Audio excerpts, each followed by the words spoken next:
तो hello friends, मेरा नाम है सुमित और आप देख रहे हो परफेक्ट एक्शन अकाउंटिंग सॉल्यूशंस। दोस्तों आज मैं फिर लेकर के आया हूँ आपके लिए अकाउंट्स के कुछ इंपॉर्टेंट ऑब्जेक्टिव क्वेश्चंस। दोस्तों ये क्वेश्चंस बेसिक लेवल के होंगे जो कि आपके लिए बहुत ही इंपॉर्टेंट है। इससे पहले हम लोगों ने इस वीडियो सीरीज में 14 पार्ट कंप्लीट कर लिया है। अगर आप लोगों ने अभी तक इस वीडियो को नहीं देखा है तो ऊपर आई बटन पे क्लिक करके उन सारे वीडियोज को आप देख सकते हैं। साथ ही दोस्तों मैं आपको सजेस्ट करूंगा कि आप सारे क्वेश्चंस के आंसर खुद से करेंगे और कमेंट में बताएंगे कि आपने कितने क्वेश्चंस का सही सही आंसर किया। तो चलिए दोस्तों शुरू करते हैं। दोस्तों सबसे पहला क्वेश्चन आपके स्क्रीन पे है। क्वेश्चन कर रहा है कि which of the following financial statements show the financial position of a business at a specific date. Option है आपके पास balance sheet, profit and loss account, cash flow statement या फिर नन ऑफ दीज। दोस्तों क्वेश्चन में आपसे पूछ रहा है कि इनमें से कौन सा ऐसा फाइनेंशियल स्टेटमेंट है जो आपके बिजनेस के फाइनेंशियल पोजीशन को बताता है। दोस्तों इसका करेक्ट आंसर होगा ऑप्शन ए, बैलेंस शीट। जी हाँ दोस्तों, बैलेंस शीट जो है ये एक ऐसा फाइनेंशियल स्टेटमेंट है जो आपके बिजनेस के फाइनेंशियल पोजीशन को बताता है कि आपका बिजनेस किस तरह से रन कर रहा है,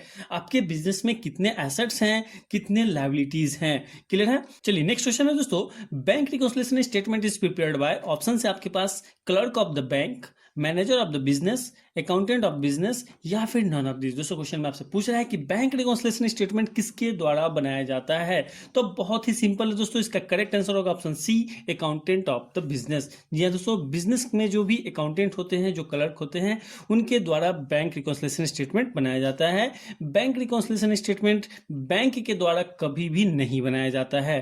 क्लियर है? चलिए नेक्स्ट क्वेश्चन है दोस्तों, introduction of capital by owner of the business is recorded on which side of a cash book। Option से आपके पास income, option B expenditure, option C receipt या फिर ऑप्शन डी पेमेंट। दोस्तों क्वेश्चन में आपसे पूछ रहा है कि बिजनेस के ओनर ने बिजनेस में कुछ कैपिटल इंट्रोड्यूस किया, कुछ कैपिटल लगाया, तो उसे आप कैश बुक के किस साइड में रिकॉर्ड करेंगे।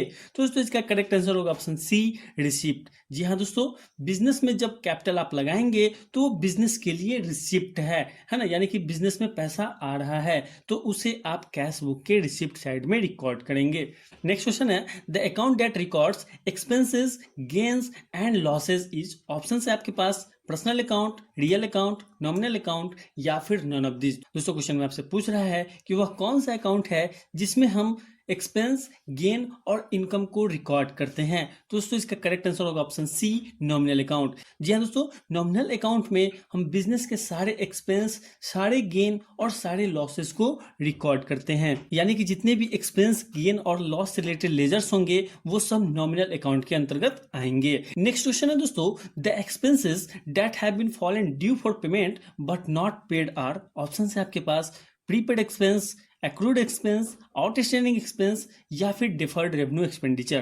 दोस्तों क्वेश्चन में आपसे पूछ रहा है कि ऐसा एक्सपेंस जो कि ड्यू हो गया है लेकिन आपने उसका पेमेंट नहीं किया है तो उसे हम क्या कहेंगे। बहुत ही सिंपल है दोस्तों, इसका करेक्ट आंसर होगा ऑप्शन सी, आउटस्टैंडिंग एक्सपेंस। जी हाँ दोस्तों, ऐसा एक्सपेंस जो कि ड्यू हो गया है ना, लेकिन उसका पेमेंट अभी तक आपने नहीं किया है तो उस तरह के एक्सपेंस को हम आउटस्टैंडिंग एक्सपेंस कहते हैं।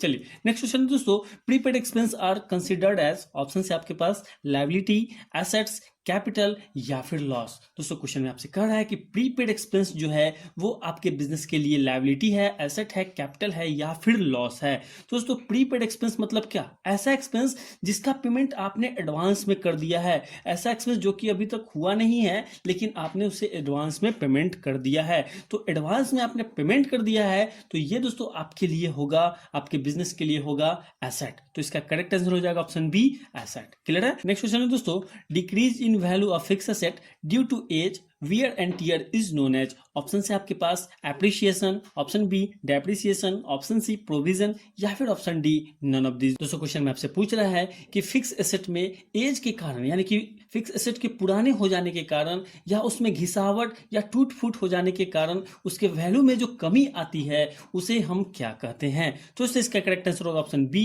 डेप्रिसिएशन। जी हाँ दोस्तों, फिक्स एसेट का एज बढ़ने से, फिक्स एसेट को यूज करने से उसमें जो घिसावट आती है, टूट फूट होती है, उसके वजह से जो फिक्स एसेट का वैल्यू घटता है उसे हम डेप्रिसिएशन कहते हैं। नेक्स्ट क्वेश्चन है दोस्तों, which of the following item not shown in balance sheet. Option से आपके पास क्रेडिटर्स, डेटर्स, सेल्स या फिर बिल्स पेबल। दोस्तों आपसे क्वेश्चन में कह रहा है कि इनमें से कौन सा ऐसा आइटम है जिसे आप बैलेंस शीट में नहीं दिखाएंगे। तो दोस्तों इसका करेक्ट आंसर होगा ऑप्शन सी, सेल्स। जी हाँ दोस्तों, सेल्स को आप बैलेंस शीट में नहीं दिखाएंगे, क्योंकि दोस्तों बैलेंस शीट में आप सिर्फ और सिर्फ एसेट और लायबिलिटीज को दिखाते हैं। सेल्स आपके बिजनेस के लिए ना तो एसेट है और ना ही लायबिलिटी है। तो सेल्स को हम कहां दिखाएंगे दोस्तों? सेल्स को हम हमेशा ट्रेडिंग अकाउंट में दिखाते हैं, trading profit and loss account में। क्लियर है? नेक्स्ट क्वेश्चन है दोस्तों, bills receivable is a, option है आपके पास fix asset, option B long term liability, option C current asset, या फिर option D short term liability. दोस्तों क्वेश्चन आपसे पूछ रहा है कि बिल्स रिसीवेबल आपके बिजनेस के लिए क्या है। बिल्स रिसीवेबल मतलब ऐसा अमाउंट जो आपको रिसीव करना है, यानी दोस्तों ये जो अमाउंट है ये आपके बिजनेस के लिए करंट एसेट है। क्लियर है? दोस्तों आगे बढ़ने से पहले अगर आपको ये वीडियो अच्छा लग रहा है तो इस वीडियो को लाइक कर दीजिए, दोस्तों के साथ शेयर कीजिए और चैनल पर नया है तो इस चैनल को सब्सक्राइब कर लीजिए। साथ ही दोस्तों बेल आइकन भी प्रेस कर लीजिए ताकि आपको हमारे सारे वीडियोज की नोटिफिकेशंस मिलती रहे। उसके साथ साथ दोस्तों अगर आप कॉमर्स के स्टूडेंट हैं, अकाउंट्स पढ़ना चाहते हैं या फिर टैली ERP 9 सीखना चाहते हैं या इसी तरह के MCQ देखना चाहते हैं तो हमारे channel perfect tax and accounting solution पे चले जाइए। वहां पे आपको टॉपिक वाइज प्लेलिस्ट मिल जाएगा, वहां से आप सारे वीडियोस को आसानी से देख सकते हैं। चलिए नेक्स्ट क्वेश्चन दोस्तों, कैश अकाउंट इज ऑप्शन से आपके पास personal account, real account, nominal account या फिर नन ऑफ दिस। क्वेश्चन में आपसे पूछ रहा है कि कैश अकाउंट किस तरह का अकाउंट है। बहुत ही इंपॉर्टेंट क्वेश्चन है दोस्तों, कई बार एग्जाम में आ चुका है। दोस्तों इसका करेक्ट आंसर होगा ऑप्शन बी, रियल अकाउंट। या दोस्तों कैश अकाउंट जो है वो आपके बिजनेस के लिए रियल अकाउंट है, क्योंकि कैश अकाउंट में आप सिर्फ कैश से रिलेटेड ट्रांजेक्शंस को रिकॉर्ड करते हैं और कैश आपके बिजनेस के लिए क्या है? कैश आपके बिजनेस के लिए एसेट है और एसेट रियल अकाउंट के अंतर्गत आता है। चलिए नेक्स्ट क्वेश्चन है दोस्तों, in balance sheet fix assets are shown at, option से आपके पास option A cost price, option B market price, option C written down value या फिर option D none of this. दोस्तों क्वेश्चन में आपसे पूछ रहा है कि बैलेंस शीट में आप अपने फिक्स एसेट्स को किस तरह से दिखाते हैं? कॉस्ट प्राइस पे दिखाते हैं, मार्केट प्राइस के अनुसार दिखाते हैं या फिर रिटन डाउन वैल्यू के अनुसार दिखाते हैं? तो दोस्तों इसका करेक्ट आंसर होगा option C, written down value. जी हाँ दोस्तों, आप अपने बैलेंस शीट में फिक्स एसेट्स का वैल्यू रिटन डाउन वैल्यू के अंतर्गत दिखाते हैं, यानी कि वहां पे जो आपका वैल्यू होता है उसमें से डेप्रिसिएशन का अमाउंट घटा हुआ होता है। क्लियर है? नेक्स्ट क्वेश्चन है दोस्तों, which of the following is an example of business liability. Option से आपके पास बिल्डिंग, कैश, क्रेडिटर्स या फिर डेटर्स। आपको बताना है कि इनमें से कौन सा ऐसा आइटम है जो कि लायबिलिटी है, बिजनेस के लिए लायबिलिटी है। तो दोस्तों इसका करेक्ट आंसर होगा ऑप्शन सी, क्रेडिटर। जी हाँ दोस्तों, क्रेडिटर जिसे हमें पेमेंट करना है, जिसे हमने उधार माल परचेज किया है, वो हमारे बिजनेस के लिए लायबिलिटी है। नेक्स्ट क्वेश्चन है दोस्तों, the matching concept matches which of the following. Option से आपके पास revenue with expense, option B liability with asset, option C capital with income या फिर option D none of this. दोस्तों क्वेश्चन आपसे पूछ रहा है कि मैचिंग कंसेप्ट में आप किन चीजों को मैच कराते हैं। तो दोस्तों इसका करेक्ट आंसर होगा option A, revenue with expenses. जी हाँ दोस्तों, मैचिंग कंसेप्ट में आप क्या करते हैं कि आपके बिजनेस में एक पर्टिकुलर पीरियड में जितना भी रेवेन्यू हुआ है उसे आप उस पर्टिकुलर पीरियड के एक्सपेंस से मैच कराते हैं और जो भी डिफरेंस होता है वो आपके बिजनेस का प्रॉफिट या फिर लॉस होता है। नेक्स्ट क्वेश्चन है दोस्तों, the following is a statement of revenue and expense for a particular period. Option से आपके पास profit and loss account, balance sheet, trading account या फिर नन ऑफ दिस। दोस्तों क्वेश्चन में आपसे पूछ रहा है कि इनमें से कौन सा ऐसा स्टेटमेंट है जो कि आपके बिजनेस में एक पर्टिकुलर पीरियड में होने वाले रेवेन्यू और एक्सपेंसेस को दिखाता है। तो दोस्तों इसका करेक्ट आंसर होगा option A, profit and loss account. जी हाँ दोस्तों, प्रॉफिट एंड लॉस अकाउंट में आपके बिजनेस में एक पर्टिकुलर पीरियड में होने वाले सारे रेवेन्यू और सारे एक्सपेंडिचर को दिखाया जाता है। वहीं बैलेंस शीट की अगर हम बात करें तो बैलेंस शीट में आपके बिजनेस के सारे एसेट एंड लायबिलिटी को दिखाया जाता है। चलिए नेक्स्ट क्वेश्चन है दोस्तों, ABC limited has purchase a machine which of the following is not the element of the machine cost. Option से आपके पास price of machine, option B refundable tax, option C freight on machine या फिर option D none of this. दोस्तों question में आपसे पूछ रहा है कि आपने एक मशीनरी परचेज किया तो उस मशीनरी के कॉस्ट में इन चारों में से कौन सा ऐसा कॉस्ट है जिसे आप ऐड नहीं करेंगे। दोस्तों इसका करेक्ट आंसर होगा ऑप्शन बी, रिफंडेबल टैक्स। जी हाँ दोस्तों, मशीनरी क्या है? मशीनरी बिजनेस के लिए फिक्स एसेट है। फिक्स एसेट को परचेज करके ला करके रेडी टू यूज करने तक में जितना भी एक्सपेंस आता है उन सारे एक्सपेंस को हम उसी एसेट के एक्सपेंस में ऐड कर देते हैं। लेकिन दोस्तों ये जो रिफंडेबल टैक्स है ना, इसका आपको इनपुट क्रेडिट मिल जाएगा, ये आपका रिफंड हो जाएगा। इसके वजह से दोस्तों इस टैक्स के अमाउंट को आप मशीन के कॉस्ट में ऐड नहीं करेंगे। चलिए नेक्स्ट क्वेश्चन है दोस्तों, asset minus liability equal to. Option से आपके पास net income loss, working capital, expenses या फिर कैपिटल। क्वेश्चन में आपसे पूछ रहा है कि एसेट में से लायबिलिटी को घटाएंगे तो आपको क्या मिलेगा। बहुत ही सिंपल है दोस्तों, इसका करेक्ट आंसर होगा ऑप्शन डी, कैपिटल। जी हाँ दोस्तों, asset minus liability is equal to capital, जो कि एक अकाउंटिंग इक्वेशन है और इसी के अनुसार आपका बैलेंस शीट भी तैयार किया जाता है। क्लियर है? चलिए नेक्स्ट क्वेश्चन है दोस्तों, which of the following is not an item of revenue expenditure. Option से आपके पास custom duty paid on import of machinery, option B maintenance of building, option C bank interest receive, या फिर option D salary to staff. दोस्तों question में आपसे पूछ रहा है कि इनमें से कौन सा ऐसा एक्सपेंडिचर है जो कि रेवेन्यू एक्सपेंडिचर नहीं है। दोस्तों इसका करेक्ट आंसर हो जाएगा option A, custom duty paid on import of machinery. जी हाँ दोस्तों, आपने एक मशीनरी परचेज किया, उसमें आपने कस्टम ड्यूटी पे किया है ना। तो मशीनरी परचेज किया यानी कि आपने एसेट जनरेट किया, और एसेट जनरेट करने में जितना भी एक्सपेंस आता है उसे हम कैपिटल एक्सपेंडिचर कहते हैं।